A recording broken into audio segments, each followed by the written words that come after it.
Hey, Thursday, January 4th. This is Coach's Call on tap. This is our weekly Chalk Talk, football Chalk Talk. This time we did a little basketball yesterday. We're going to do football this today. We've got Donnie in Tennessee. We got Coach over there in San Antonio. Rusty's here in Texas, and Tristan a little under the weather in North Carolina. I am your coach. This is Coach's Call on tap. Thank you for joining us. Make sure you like, follow, and share. Hit that bell. Make sure you get some notifications. Come join us on the Discord. We got a lot of cool stuff going on right now. All sports and everything going on. We got guys on heaters and in all different sports. So come join us on the Discord. That's where we really do most of the work. But we appreciate you being here. Let's just get started with it, man. Donnie, you got some house cleaning to do for us. Go ahead, bud. Yeah, I mean, we're talking NCAA here, right? We're talking the college bowl game wrap-up show. Here we go. We'll start at the top with Rick. Rick finished 25-17. That is a big number, Wow. boys and girls. Another 25-17 was yours truly. So that's two 25-17s. Coach Jennings coming in at 23-19. Still a winner. That's huge. Still a winner. Puff did submit his picks before he went MIA. He went 23-19. Kyle rounding out at 22-20. That is everybody is above 500. I can't believe it. That's huge, boys and girls. That's pretty good stuff right there. I'm telling you. You know the craziest part, but here's the craziest part. The craziest part. The winner was Russell. 27-15. Really, Russell? 15. Good job, buddy. Now, if I'd have just bet it the way I picked it, I would have won some money. You didn't bet it? Oh my gosh! No, I bet it. I went against what I said on my picks. So. And the crazy thing is, like, looking at these games, there were some big runs. I mean, Rick, you had near the end, you went 1, 2, 3, 4, 5, 6, 7, 8, 9, 10-1. 10-1 at the last 11 games. You went 10-1. Dude, and my book showed it too, Donnie, because I did bet those. I did bet my picks, and I think I told Tristan halfway through it. I said, "Dude, this is killing me, bro. How the hell are you making money? Because I am not until the very end. It really did." Yeah, and I went 12-1 on the last. So I mean, we had there at the end. We were rolling there, buddy, rolling. That's good stuff. Well, speaking of the semifinals, did Michigan win? Did Bama lose? There was just that last play, John. I know you sent me that video. We looked at it and we talked about it. And, Milroe was a little too quick. He hit the wrong gap. They didn't have to block there's a lot of things that happened, but Michigan was Michigan, Bama was Bama. We talked about it during the game, especially at halftime, what adjustments should be made, what we think was going to happen, and it pretty much panned out the way me and you talked about it on the Discord. Let's take it to you. Go ahead, Coach. What did you think about that Bama Michigan game? Well, there was quite a few things to take from it. I mean, that last play was pretty obnoxious, really, to be the best word. You got cover zero. They're bringing out. They put the out game back and forth, and like I kind of said to you, I mean, I feel like it was misblocked by the guard, and then Milroe just buried it up in there. Didn't even follow the logging guard. Yeah. And the logging guard really should have kicked out there. The other part was the snap was way down low, right? If that snaps up high, he has a chance to read. Maybe you see it's cover zero. Sling it to the back, and you got 3-on-2 out there. By the way, so, that center's in the portal now. Yeah, he should be. He should be. And the O-line coach should be fired. And I don't think Tommy Reese is very good, to be honest. I really don't. And I think Saban's in that world just like Belichick, where he leans on that offensive coordinator heavily to make sure things are. He's got to hire somebody dynamic, and that guy's just not it, and neither is the offensive line coach. But anyway, getting back to it, I was very surprised by Washington's D-line. I didn't think that they were that good. Michigan. No, I meant Michigan. Sorry. Yeah. Michigan O-line. D-line against their O-line. Dominated all night. The tackle was terrible. The center was terrible. The guards were average. So I felt like, again, they got the best of them in the front. Their secondary blanketed the receivers. I just felt like, they were outmatched all night long. And the momentum swung enough to where they could make it a game, and they did. I think Michigan played sloppy on special teams and gave them chances that they shouldn't have had. Alabama shouldn't have been in that game. If Michigan plays a little bit better as far as special teams and taking care of a few things on certain downs, it's not even a game. Yeah. What do you think, Russ? You saw the game. What do you think about that ball game? A little bit on what you were saying at the top. Milroe went too quick, hit the wrong gap, kind of piggybacking on Donnie Nolan a little bit. No, all joking aside, it's not very often that you see a Nick Saban team and a big time SEC school get out physical. And the one thing that I took away from that game was Michigan was more physical on both sides of the ball in the trenches, athlete versus athlete, 5-star versus 5-star. And Michigan just for the most of the game, if you're watching in the trenches, took them to the woodshed. I did not expect that. I was in shock that happened. So that to me, that was the difference in the game was the trenches and very confused. And Alabama was just very confused. Donnie, what was your big take on that Bama Michigan game, bud? It was not a good game. It was very sloppy. You see Nick Saban teams and Jim Harbaugh teams playing sloppy, making bad decisions. It's just not something we're used to seeing. There were quite a few 3-and-outs. You would think that's a very hard fought defensive game, but the 3-and-outs were, run on first, 2 incompletions, or run on first down and run on second down and a run on third down, and none of them go anywhere. So the play calling was very confusing. I felt like I was watching a Tennessee Titans game for most of the play calling for both teams. Yeah. And we're talking about missed field goals, fumbles, penalties. I think both teams were flagged for quite a bit of penalties, or no, not very many. They're only, but they were in it. They were at bad times. Both teams had a couple of fumbles lost. It was just, I don't know. Yards per pass were less than 8, and yards per rush were like 4. So I don't know. It was a very confusing game for me. It definitely, it's like Coach Jennings said. Nick's going to have to find him an offensive coordinator, because that guy looked like Tim Kelly. And I don't know. It's a big game. It's a big game. It's a Rose Bowl. Everything's, it was huge. And this is the one thing that I do agree with. I think they need to play the national championship at the Rose Bowl every year. The pageantry, I love where they start during the day and it ends at night, and they've got, all the high school bands, they've got the parade. It's just a huge thing. And I don't think you can get that anywhere else. I don't think you can get it at the Fiesta Bowl or, the Orange Bowl maybe, but these stadiums where they're covered and there's turf. And I just love, and then the scenery behind it. I just think it was great. I think they ought to have it there. That's the one thing I do agree with Herb Street. I think they should have it there every year. I don't know, Donnie. I kind of disagree. I don't know that it was so sloppy but more than it was just a big. It seemed like the moment was a little bit too big for these two teams. Well, I think both teams were playing not to lose and not playing to win, and we've talked about that in the past. You either play to win or you play not to lose. And it seemed like both teams were playing not to lose. So do you guys agree with who the winner was? Is Michigan? It's Michigan. Well, but are they the better team than Alabama? Would you rather see Michigan Absolutely. play? Yeah, 100%. Yeah. Yes. I would like to see Georgia against Michigan. They're not even here. Coach, what do you think? You think Michigan is? I think Michigan is out of 10 games, but I think that 4 of those games would be Alabama if you played it 10 times. Yeah. So I don't think I think they beat. I think they're a little bit better, but they're a little bit better. I don't think they're significantly better. So let's go to this Texas-Washington game. That was a pretty good ball game.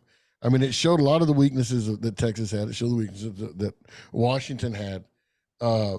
This is another thing. I've said it before, and I'm going to stick by it. The number one thing they need to change in college is the Heisman needs to be voted on or picked at the end at the national championship. The weekend after the national championship, that's when you send the best 5. Because I think you can have players jump other players through because these are big time. I mean, these are big time games. Can you put, you've seen a Bo Nix in a big time game. He'll choke. You've seen the Caleb Williams. I mean, what are you basing it on? I think right now, I'd take Penix over any quarterback in the nation to be my quarterback in college. So that's the number one thing I would take. That was the big thing that I took is how good that freaking kid is. I mean, how really, really good that kid is. He was dropping dimes after dime, and Texas was covering these guys. Of course, he has 2 studs over there, that O'Duna's kid and the other one. Unbelievable. But that's the one thing that I really took from this is how good that freaking kid is. Coach, what'd you take out of that Texas-Washington game? Yeah, I mean, Washington's quarterback, I don't know why he isn't a first. He's going to have to be a top 10 pick. I don't see why he isn't. Penix, the only reason he wouldn't be is because of the injury history. Now, in saying that, I agree. Washington looked extremely, extremely in rhythm. And going back to your point before I jump to this, I agree with you, and you and I kind of discussed that on one of the last coaches' calls, but I think it should be played at the Rose Bowl, it being the first bowl game ever. And then number 2, like, why do we have a week till this game, but we had a month until this last game?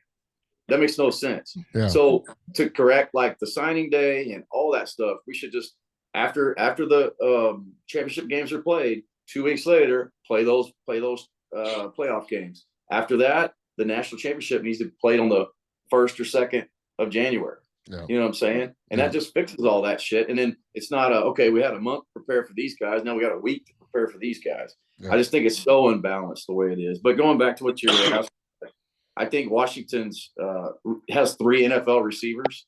I think their O-line is they won the Joe Moore Award, the best O-line in college football. Whether they are or aren't, I think O-line wise, Michigan is the best O-line at running the ball. I think that Washington's O-line is the best at passing, right? Pass setting and pass protection. But Oduze, Polk, those 3 receivers are just ungodly in the timing and the spin on the ball and how fast it comes out. And that guy, there was times that they got pressure and he was able to take a side step right here, step right back up in the pocket and deliver the ball. Beautiful thing to watch. That was not the case with Milroe. As soon as he got it was like, I'm going to rely on my athletic ability. And that just, he had guys that were tackling on the perimeter. But as far as Texas, I think the glaring problem, right? The glaring problem is that yours is just not the answer. Exactly. That quarterback's not the answer. Thank you. Everything else look on point. I think they have the athletic ability everywhere else but quarterback. Yeah. I think the 2 things that stood out for me with Texas is, number 1, yours is the worst quarterback of all 4. And Sark, which they say he called a perfect game in the conference championship against Oklahoma State, did not call a perfect game here. Do not abandon the run, Sark. If you're averaging 6.6 yards a carry, do not abandon the fucking run. And here's where, and we're going to talk about this, keep the ball away from Penix. He's going to kill you.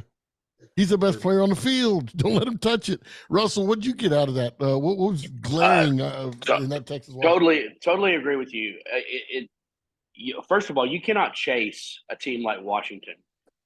You don't have the quarterback. If you're running the ball for 6 yards a carry, do that. Limit their offensive possessions. The game plan after the first quarter of that game made no sense to me. And when you're talking about Penix, I was watching a thing on Barstool Sports the other day talking about his spin rate, and Coach JJ mentioned that a little bit. The spin rate on his football right now, if he was in the NFL, would be in the top 3. It is easy to catch a football when somebody's putting that kind of spin and throwing that type of spiral and that type of ball. The receivers are really good. Don't get me wrong. They are. But when you're putting that type of spin on the ball and putting it exactly where it's supposed to be, it's easy to catch. Yeah. You stick your hand out there, and if you've ever had somebody that throws a ball like that and you catch it, it just sticks to your hand. Yeah. But the glaring thing for me was Texas got away from the run. you got behind, you're not going to be able to. And Washington stayed true to what they're good at. They're front runners. They got the lead. They kept the lead. They almost lost it at the very end. I know that was a little wacky at the end, but to me, that was the biggest thing. If Texas would have stuck to the run, I think they probably would end up winning that game because they had better athletes. But Washington played a better game. They had a better game plan. They were a better team that day. Yeah, I'm really curious. I'm really curious about what Washington is going to do if they get the lead this week, because their run game isn't going to be as good with Dillon being hurt. He's not going to be 100%. So I'm wondering how that's going to happen if they do get the lead. Coach JJ, go ahead right before I take it to Donnie. I was just going to add something, piggyback what Russ was saying. Spin rate, all that stuff, and then he's got to be the most accurate quarterback in college football. And then, if you notice. The thing that he does with the ball and where he puts the ball, if you notice the details of where he puts the ball, when the defender has leverage here, he's putting it on this shoulder, right? When it's a foot race up the field, he's putting it where he can only catch it with this hand.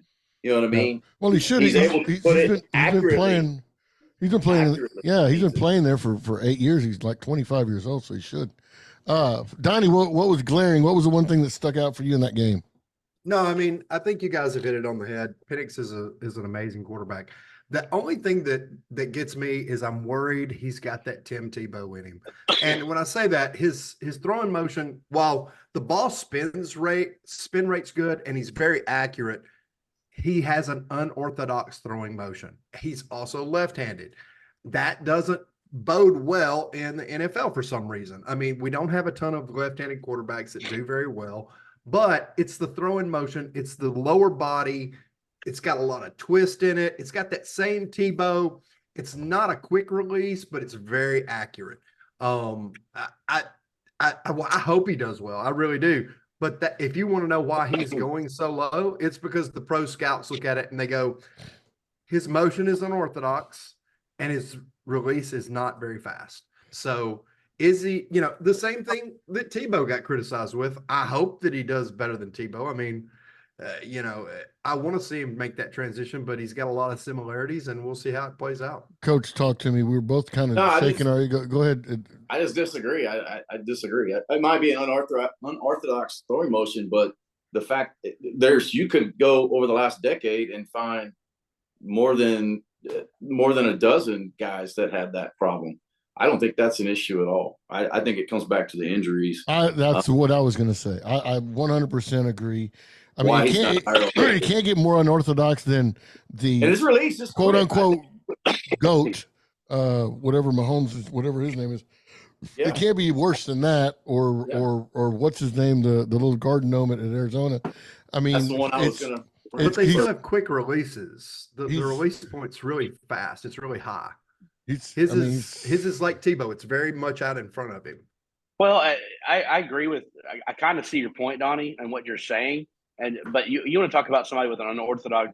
Think about somebody like Phillip Rivers, but you're comparing Tim Tebow and Penix. You're talking about somebody that's accurate with the football like Penix compared to Shaq shooting a free throw.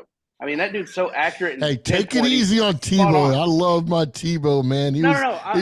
But what I'm saying, Tebow threw a wounded duck. Penix throws a fucking ball. I mean, he throws a catchable ball. He's accurate. Tebow is none of those things. I think it's the injury. I think it's the injuries. I mean, he's as old as I think. I saw a stat. He's as old as like 6 or 7 quarterbacks in the NFL right now, or something like that. I don't know. It's crazy. If he was about 5 years younger, Tristan called him the GOAT. Give me some predictions, man. I'll tell you what. This is easy. I don't want Tristan to talk a whole lot because he is under the weather. But Tristan, we got. Michigan, Washington. Michigan's a 4.5-point favorite. Over and under is 55.5, I believe. Tristan, who do you think wins or covers that game? Real quick. Michigan minus 4.5. Biggest bet of 2024. He's putting a house on Michigan. All right, Russell, what do you think? I agree with Tristan. I think the mistake that Texas made playing.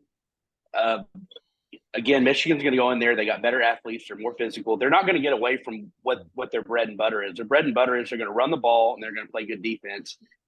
I don't think Washington's going to be able to chunk the ball down the field on this. One of Texas's weaknesses all year was their secondary, right? Michigan doesn't have that problem. They have a better front seven.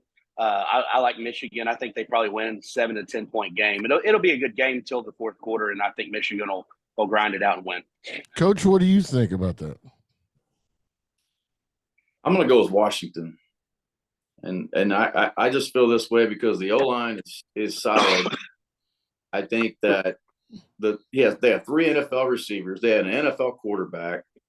They used to be, the OC, DC, and the head coach and the quarterback were all at IU. They were all in the Big Ten, and they've all beat Michigan before. And no one's keeping that into account. So I understand Dylan Johnson being out, if that's the truth, will be an issue, right, running the football. But that's not what they want to do anyway.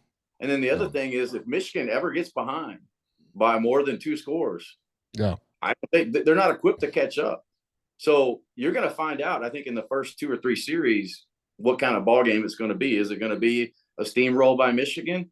But if Michigan makes those mistakes and leaves Washington in the game, and it's the fourth quarter and you guys are looking up and it's a 12-point game, that shit ain't over. With this type of offense, and that comes from this background, right? That comes from the spread, air raid. That's what I grew up in. And we were down in the third quarter versus TCU one year, 30 to I can't remember.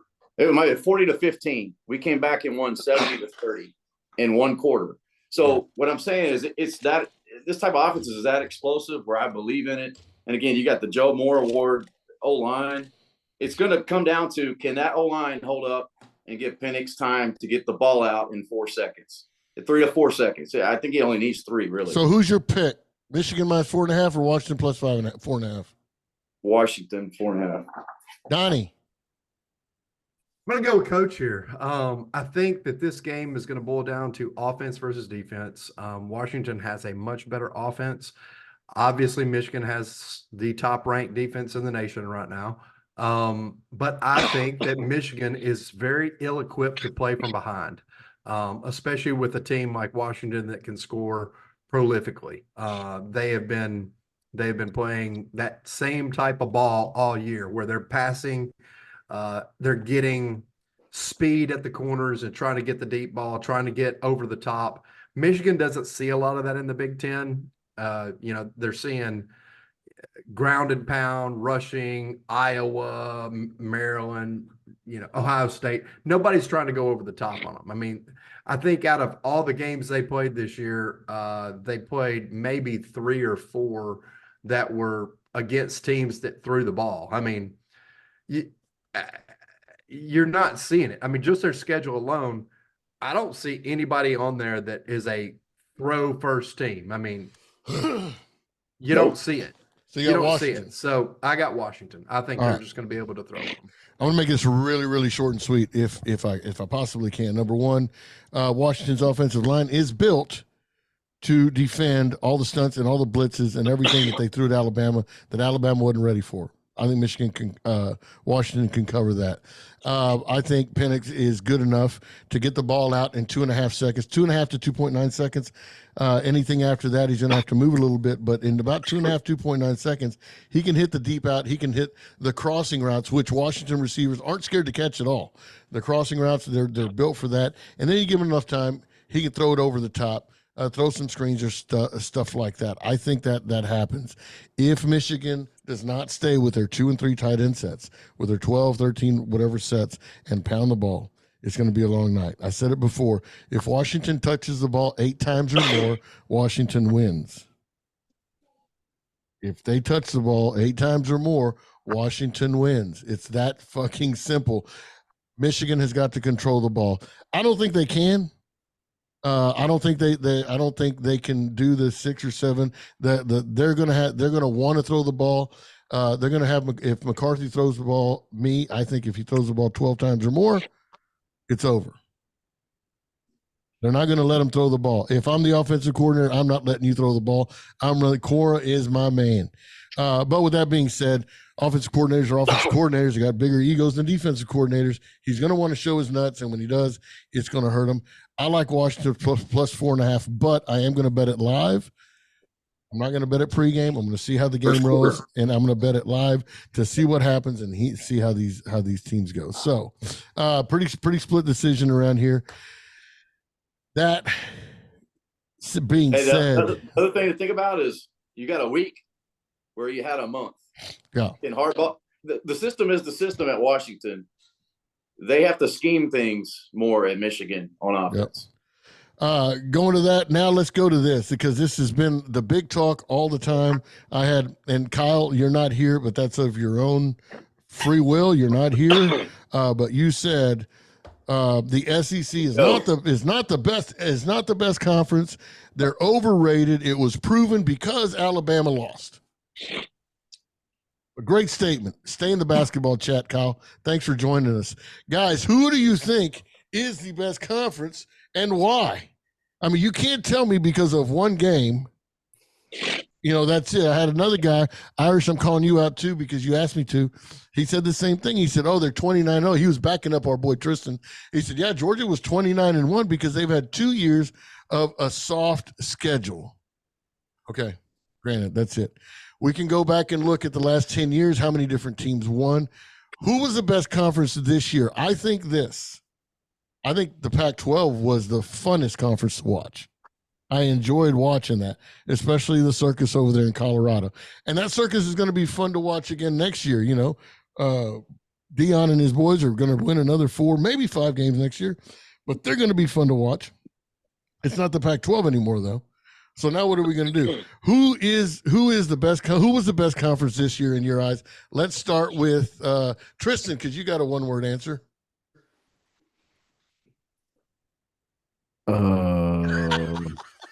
Say ACC. You can't say the Big 8. And you can't say LeBron James. All right, I quit. I'm out. Well, that was no fun. Russell, who's the best conference in 2023? I don't disagree with anything you were just saying in your monologue, Coach. Over the last 10, 15 years, there's no argument who the best conference was. It was the SEC. But if we're talking about this year, that's it. That's all we're talking about this year, right now. Just this year, I've got to go with the Pac-12. You look at Oregon, you look at Utah, you look at USC was a little down, but Oregon State was a good team. 3 out of 5 of us picked Washington to win the Natty just a few minutes ago. And to me, it was the Pac-12 this year. They were better top to bottom. You got a team that, according to this podcast, that's the favorite to win the Natty. So this year, Alabama was a little down. Let's be honest; they weren't what they usually were. Georgia played a really cupcake schedule. I know they won 29 of 30, but they didn't play anybody really. And then when they played Alabama, they got beat. So, and then you look at the bowl games and who the SEC played, they didn't make a great showing for themselves. Well, the number 2 and number 3 teams in the number 2 and number 3 team in the Big 12 got their ass kicked. I'm not talking about the Big 12. In the Big 10, in the Big 10, the number 2. About them either. Ohio State got their ass beat, and Penn State or Iowa. Penn State. I'm talking about because of the SEC. They got beat by 2 SEC teams. Just hear me out. If those 2 teams would have played Missouri wouldn't have been in a bowl game because they'd have lost 4 or 5 games. Go ahead. Okay, well, you put Missouri in the Pac-12 this year. What's their record? Not very good. They probably win it. No, they don't. You're going to beat Washington. They're going to beat Oregon. I don't think so. Just this year. And I'm an SEC. Yeah, just this year. Third or fourth. Just this year. And that's an outlier because definitely SEC historically in the last 10, 15 years has been the best conference. This year, the best conference was the Pac-12. And I hate that they're dissolving, but to me, it's obvious watching all the games and seeing the final results who the best conference was. It was the Pac-12. All right, Donnie, let's leave Donnie. We know what he's going to say. Coach, who do you think, and you're a Big 12 guy too. Who do you think is the best conference this year? Okay, I'll go backwards. Okay, and there's a reason. So I thought about this at length after you asked me a couple of days ago. And I say, well, what's objective that we can do to figure this out? Okay, well, what my brain does is it says, okay, well, let's look at some things. Well, obviously, like Russ said, the SEC prior to this, absolutely, it's not even a question, right? I think the 5th best conference is the Big 10. The 5th. Right. I think they're top heavy. I think Michigan is definitely dominant, and they're the best. They're the beast in the group. Ohio State's good. Penn State's good. Iowa's good. And then you got all the second, third tier teams, right? The Maryland, Northwestern, and so forth. Right. The fourth is the Big 12. You got UT, who's the monster. Okay. You got the teams underneath them, which are like OU, K-State, OSU. You got everybody else: Iowa State, Texas Tech, UCF. Right. Not Then in you there have for the the Big 12. ACC, which is third. ACC, which is third. Okay. You have, and I believe this. I know you don't, but if they were healthy, Florida State is a good effing team. Yeah. With the quarterback. Agreed. Okay? Agreed. But they got one, just like the Big Ten. The Big Ten has Michigan, just like UT has Big 12, right? Okay, but they got Louisville, NC State, Clemson. They're all kind of top tier teams, and there's the second tier team. Then I think the second best conference is the Pac-12, because you have Washington and Oregon, which are the juggernauts. Then you got Arizona, which is pretty good, and then there's everybody else. There's Oregon State, Utah, USC, so forth. Okay, the SEC, you have Georgia and Alabama, and you can make a case for LSU. They're not a bad team. They're two juggernauts and another one that nobody wants to fucking play. And then Ole Miss and Missouri are damn good. Yeah. They're damn good. So to me, those are all top tier teams. You got Georgia and Alabama, which are the three nut gorillas, right? And then you have Ole Miss, LSU, and Missouri, especially LSU and Ole Miss, who no one wants to play. Then you got Kentucky, A&M, Auburn, kind of in that second tier. And if you look at it, you add it up, there's 9 really good teams in the SEC. Yeah. You go to the Pac-12, there's 8 you can consider pretty good teams. You go to the Big 12, there's 7. You go to the Big 10, there's 7. Yeah. Okay, so I think it's not incomparable. You have 2 really top elite teams in both the SEC and the Pac-12, and then you have more good teams that you count in that top tier in the SEC than you would the Pac-12 with just with just Arizona. I got you. That makes sense, Donnie. Well, I mean, if you want to talk like let's break it down and look at, hey, how did each team do? Hey. And No, I don't. I want to know who you think the best conference is. but I'm getting to that. I mean, Okay. if we're going to do that, we break down how they finished in the playoffs. Why? mean- No, I disagree with that. I've told you Okay. I've told you I disagree with this because you don't have your full arsenal. So I've never liked the playoff system. Once they get to I can sit players off. I Right. hate that shit. I'm talking about Who now. can go through the gauntlet? Who and then you get to the And come out conference a championship. 10-win team. I don't believe in the fucking bowl system, man, because these players don't play. We were out 31 players. We weren't very good, but we were still out 31 fucking players. Florida State was out all the, and Ohio State was out, like their top 5 players were fucking out. Who Okay, else so has 5? Let's 10-win take out the bowl thing. I saw you still have an argument, Donnie. Let's take away the bowl. Let's just go to the conference up until the conference championship. Who is the best conference? I still say it's the SEC. I mean, you can't tell me that they're not. Yeah, the competition from top to bottom is just much better. I mean, Vanderbilt gave freaking Georgia a better game than Florida State. Yeah, Florida State has a bunch of people out, but you're going to tell me that the third stringers at Florida State are worse than the first stringers at Vanderbilt? I got to disagree. Vanderbilt can't recruit anybody. If you don't have a 4.0 GPA, you're not going to Vanderbilt. Yeah. Period. And they don't make exceptions. So, I think a lot of these kids, Donnie, get caught up in the, they're frauds or they got exposed type of fucking talk. And okay, but there's no, you cannibalize yourself. I mean, the Big 12 did it a couple years ago when they were really, really fucking strong. You cannibalize yourself. And I mean, I guarantee you there's very few teams in this nation that wants to play an Ole Miss. No, nobody wants to play Ole Miss. Nobody wants to play LSU. Nobody, I don't think there's many that want to play Tennessee. And the problem is all these other all of us in the SEC, we got to play those teams every game. Every game you got to play these things. And I think John made the best point of you've got top 2, of course. Yeah, top heavy. We're top 2 heavy. But then there's 5 or 6 teams below that you don't want them in your conference, so you're going to lose. Yeah, I mean, here's the end all of end all. You're going to tell me that there is, if let's say that this is next year, this is 2024, and we have a different playoff system. Let's say that the same scenario had happened and Georgia's undefeated, 29 games, they lose to Alabama and get bumped from 1 to say 5th or 6th. You're going to tell me there's somebody above them that wants to play Georgia right now? You're crazy. Georgia was pissed off and they went to show it. So I think I still say they're the best team in the nation. Did they have a cupcake schedule? Yeah. But you can only play the teams that they're going to put in front of you. And they beat every team that they played except for Alabama. And they beat them handily.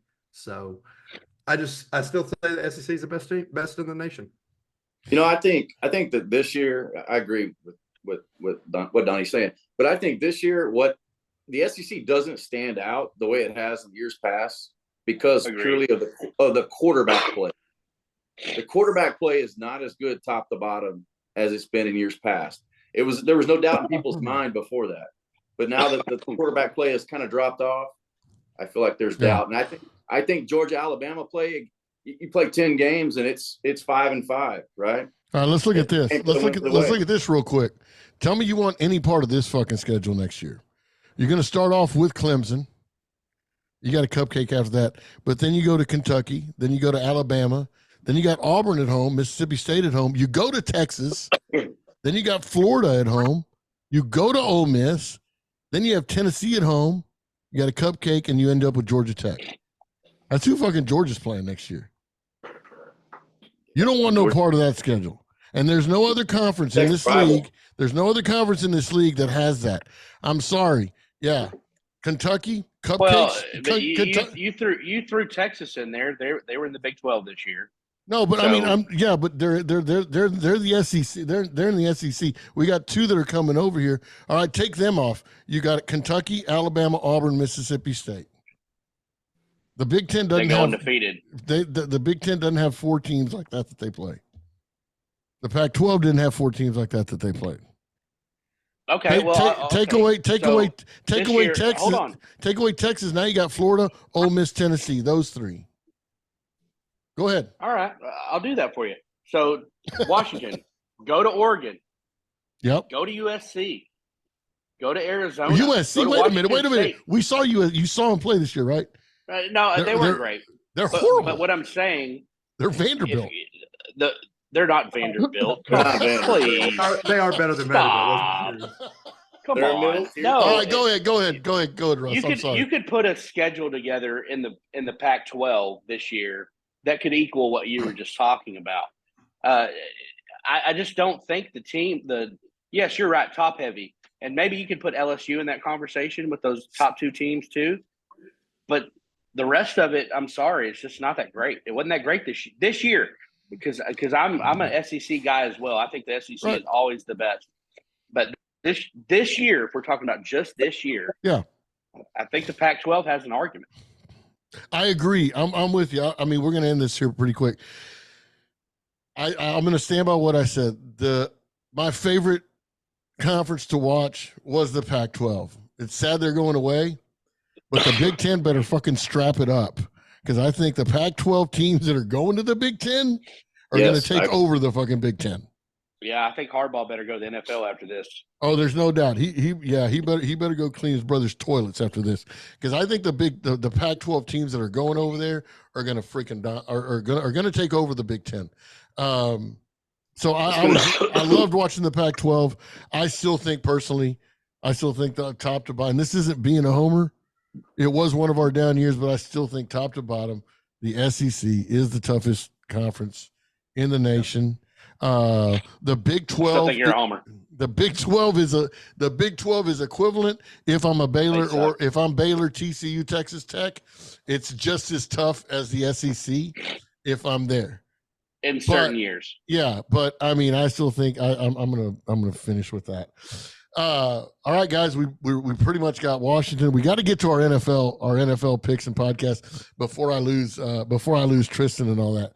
But one last word. I want one last thing. What is probably the highlight, the biggest moment, something that stuck out in the 2023 season that you're going to remember, something that you can talk about, that you can share, the most exciting thing, something of that caliber. What did it for you, Russell? For me, one thing, it's not a highlight, it's a low light. But I was betting one afternoon, and we're talking about Pac-12 football, and I had a great day going. Everything was riding smooth. I was making some money, and I bet on the Washington and Utah game. And all I had to do was have Washington hit the over in that game. Yeah. Well, this idiot for Washington gets a pick six. He's running down the sideline. Thank you. Running down the sideline. I'm about to hit my over. He drops the damn ball at the 1 yard line. And I don't want to be brought to tears, but I'm almost there. I got you. So it doesn't happen. Then after that, they get the ball. Washington gets the ball to kick a field goal at the end of the game from 23 yards, and he misses it. Wow. I got you. It killed my day. I went from making about $600 to breaking even for the day. Terrible. I tell you what's going to stick out of my mind about 2023. Two things, real short, because we've already beat a dead horse. The fucking shit show that the NCAA has made out of this NIL transfer portal thing. That's number one. Number two, the one thing I'll never forget, because I believe it changed the face of college football forever, is Deion Sanders and the Colorado Bulldogs. He changed the way that people are looking at it, the way people are recruiting, who they're hiring, things like that. So congratulations, hats off to Deion on changing the face of college football. I'll never forget that. That's one of those history-making things. Donnie, what stuck out to you? No, I think you're right. I think Deion was the story of the year. It changed everything. It literally changed everything. He brought in coaches that were NFL players. He brought in NFL players. He brought in rappers. He made it prime.